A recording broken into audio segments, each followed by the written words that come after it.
Welcome to the channel. Many times in the Bible, Jesus taught in parables, stories with a message. Today, we'll look at one such parable, the parable of the 10 virgins, also known as the wise and foolish virgins. This is found in the 25th chapter of Matthew, verses 1 to 13. Let's read the story first and then see what we can learn from it. Now the kingdom of heaven is like 10 virgins who took their lamps and went to meet the bridegroom. 5 of them were foolish and 5 were wise. For when the foolish virgins took their lamps, they forgot to take oil with them. But the wise virgins, when they took their lamps, also took oil in their vessels. And as the bridegroom was delayed, they all became drowsy. But the wise replied, "I will not let you become drowsy. Come, you drunks, wake up."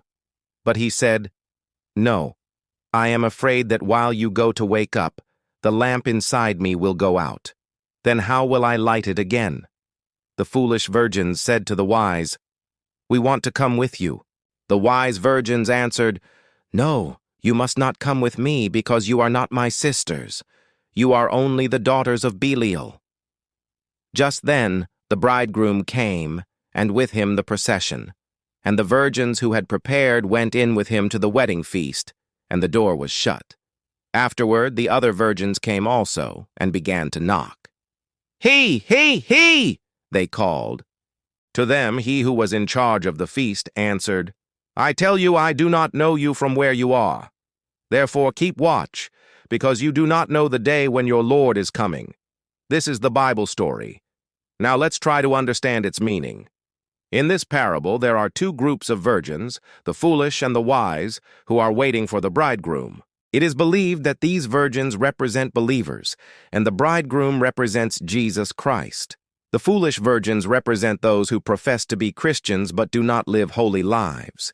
They have heard the call to come to Jesus, but they neglected to store up the righteousness that is necessary to enter his presence. The wise virgins, on the other hand, represent true Christians who diligently seek to live pure lives. They have heard the call to follow Jesus, and they have stored up the righteousness needed to enter the kingdom of heaven. It is important to note that both groups were believers. The foolish virgins knew the bridegroom was coming. They didn't just suddenly spring up from non-believers to believers at the moment he arrived. They had been believers for some time, but they were professing believers. They gave lip service to God, but their lives showed no evidence of faith. On the other hand, the wise virgins represent genuine believers. They were ready for the coming of the bridegroom. They didn't know when he would arrive, but they were prepared.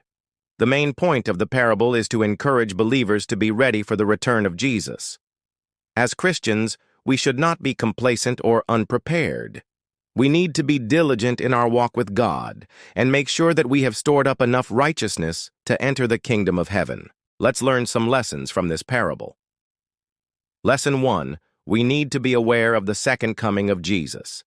Jesus told many parables about his second coming, and he told them to encourage his disciples to be ready for his return. In 1 John chapter 3, verse 2, it says, "Dear friends, now we are children of God, and it has not yet been revealed what we will be, but we know that when he appears we shall be like him because we shall see him as he is." So as Christians, we need to remember that Jesus is coming again. Lesson 2, we should live holy lives. The foolish virgins made fun of the wise virgins because they were worried about their lamps going out. They thought it was silly that the wise virgins were concerned about something that wasn't going to happen. But the wise virgins were prepared, and they didn't let their lamps go out. They kept their lamps burning brightly so that they were ready to meet the bridegroom when he arrived. So as Christians, we need to remember that we should live holy lives and not just go through the motions. Lesson 3. Don't put off your preparation. The foolish virgins thought they had plenty of time to get ready for the bridegroom's arrival, so they didn't bother to prepare. They were too busy with their own lives, and they didn't want to be bothered with all this talk about being ready. But when the bridegroom finally arrived, they were not prepared and they couldn't enter the wedding feast. So as Christians, we need to remember that we don't know when Jesus is coming back. So we shouldn't put off our preparation. We need to be ready now. Will you be ready if Jesus comes today? Are you a wise virgin storing up your treasures in heaven? Or are you a foolish virgin, putting off your salvation for another day? Remember, Jesus is coming again, and when he comes, he will not be mocked. Are you ready?